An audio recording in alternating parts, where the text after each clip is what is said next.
So guys, welcome back once again.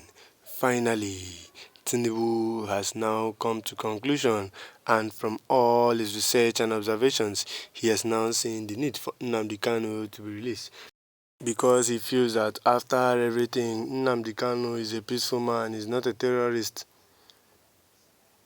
Tinubu has now seen the need for Nnamdi Kanu to get released because Nnamdi Kanu was just asking for justice, and he's not a man of injustice. He wants the betterment of his people. This was all he was asking for, and this was all his request. Despite Omotosho trying to make it so frustrating for Nnamdi Kanu, bringing out several terrorism-related charges on Nnamdi Kanu, which we all know Nnamdi Kanu is innocent of. That man Omotosho kept on frustrating Nnamdi Kanu, bringing out different charges that Nnamdi Kanu knows nothing about. In 2022, the Appeal Court ordered that no other court has the power to try Nnamdi Kanu, but Omotosho had the guts, had the mind to go beyond that. You can see that Omotosho has hatred for Nnamdi Kanu, and he called Nnamdi Kanu a terrorist while passing judgment. You can clearly see it. And in 2022, the Appeal Court ordered that no court has the power or jurisdiction to try Nnamdi Kanu, but he had to go beyond that. This same man called Omotosho. Why always him all the time? I'm very happy because Tinubu has now stepped in for Nnamdi Kanu's release, and he has now approved everything for Nnamdi Kanu to get released. So guys, if you are new to this channel, do well to like this channel videos, share this channel videos, always leave a free Nnamdi Kanu or freedom for Nnamdi Kanu in the comment section. Most importantly, hit the subscribe button and turn on this channel notification bell so that I won't be missing any trending update about Nnamdi Kanu. So President Bola Tinubu has now seen the need for Nnamdi Kanu to be released because he has seen that there is no need of keeping this man in detention and keeping this man in jail. You know, I keep on telling you guys that God is at work. Once the right time reach, Nnamdi Kanu will definitely be released. But this time around, Tinubu has now seen the need for Nnamdi Kanu to be released because he feels like Nnamdi Kanu does not deserve to be there.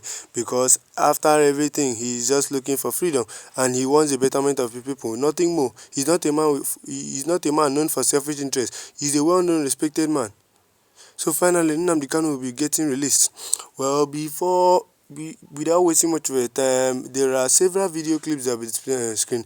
Those videos are very important for you not to miss. See, let me Watch tell you those particular something. videos because you'll be I getting a know lot they of fear points from anybody those for here. videos. But Watch if those I videos must to the end. say this thing, I'm going to say my mind. The fact is, and what is informing my mind is the fact that nobody lives here forever. I'm going to speak to Igbo people. And I'm going to tell you this. Nnamdi Kanu was a mistake that happened to you Igbo people. Was a mistake. Why do I say it's a mistake?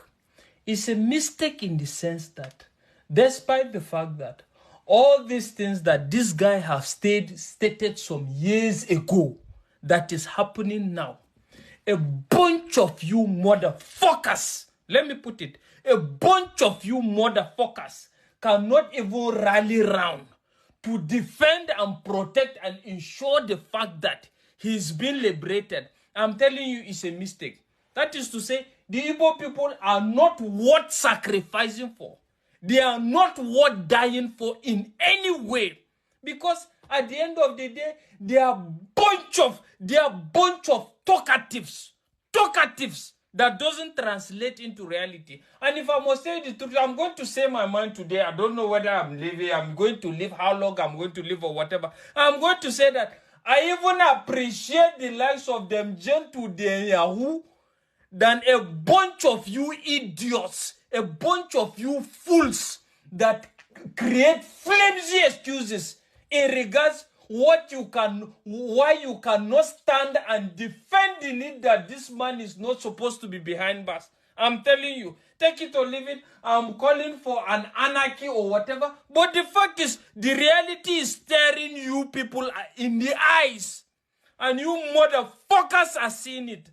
And the best you can do is online propaganda to come and show why we are like this, why we are like this. You are expecting a magic, whether from the US or from any other country or whatever. But the fact is, the power lies within you people. You bunch of motherfuckers that are not ready to live up to. Do you know what it means? Do you know what it takes for this man to actually go even a year without seeing his wife and his children, without fucking his wife to get that gratification.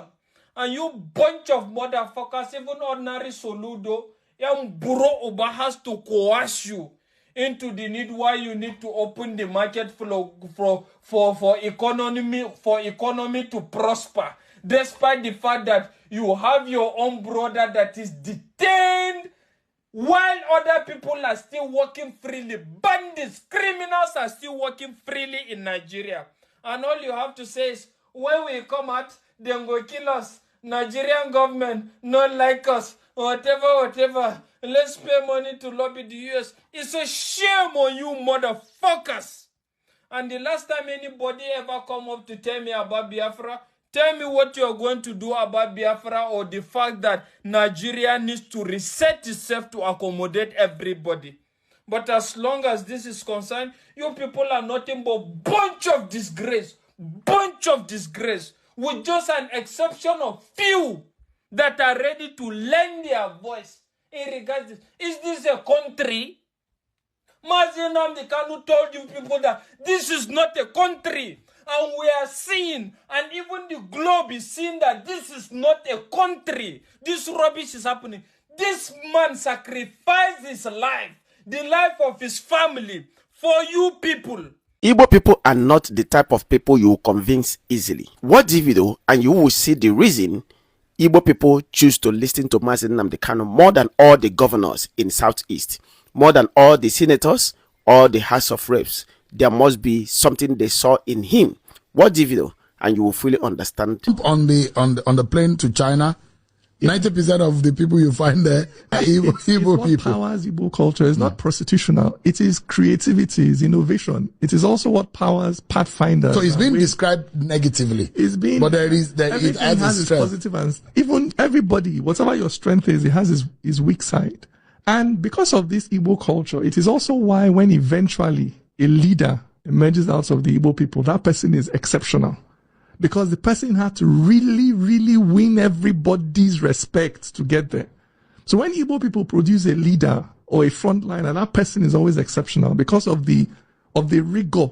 Before you can convince Igbo people to listen to you, you must be talking sense. So that's the strength of that culture. Other cultures have their strengths. The northern culture is fairly monarchical. So you have that ease of mass mobilization. Yoruba culture, you also have a large monarchical section, but you also have a Republican culture. So you have that mix in the Southwest. So it's about your political heritage and understanding the strengths it gives you and the weaknesses it gives you as well. But there's nothing wrong with Igbo culture at all. Heritage is a Republican one. We've never been a monarchical system. We've always been a Republican system where people compete and contest. Till today, in my Umunna meeting in the village, it doesn't matter how much older you are than me. If you say something that is, I can get up in the meeting and say, Dede, you're not right. That's our culture.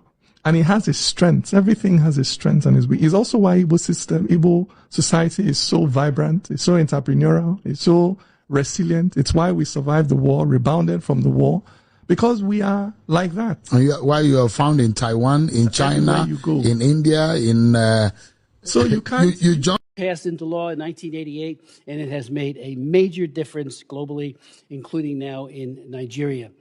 We can't take our eyes off of that. I just want to say to my colleagues, to all of us, I'm deeply concerned that Nigeria has hired the K Street lobbying firm, DCI, to the tune of $9 million, $750,000 a month.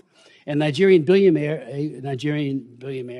billionaire, has entered into a $120,000 a month contract with Valcor to influence Congress and the executive branch. And Ambassador, you know as well as I over these many years, because you have fought this fight. They hire these firms, they come up with their very well-written talking points to say, nothing to see here.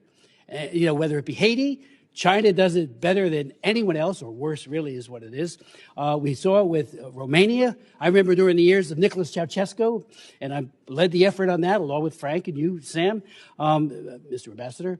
And they always had these lobbying firms that said, Ceausescu is a good guy. He has all these churches that he has opened. He was torturing Christians. And the book that got me into religious freedom myself was Torture for Christ by Richard Wurmbrand, who talked about the duplicity and, unfortunately, how these firms are just so good at advocating for their client. Well, advocate for freedom and end to religious persecution. I have many other things I'd say, but I want to cut it off here. And I do want to thank, again, all of you for being here. I'd like to yield to my good friend, Ranking Member Jacobs, for any comments you might have.